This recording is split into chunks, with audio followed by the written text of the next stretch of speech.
Alunit a bolesť hrdla, alebo čo je vlastne na to dobré a ako si pomôcť. Čo je to vlastne alunit? Alunit je prírodný kameň vulkanického pôvodu. Vyzerá takto.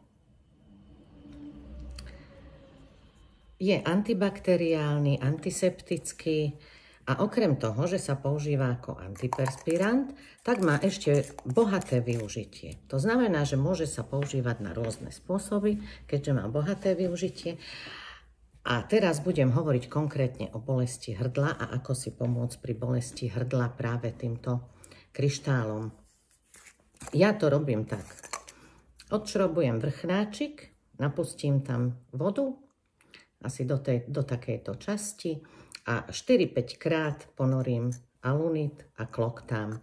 Treba vykloktať asi 2-3 krát denne a naozaj tá veľká akútna bolesť do tých 2-3 dní určite prejde.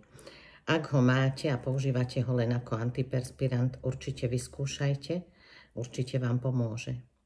Takže alunit, antiperspirant. V tradičnej čínskej medicíne je bohato využívaný takisto na rôzne spôsoby. Môže sa použiť ešte aj ako dezinfekcia ústnej dutiny alebo ústna voda a môže sa použiť aj pri akútnej bolesti zubov.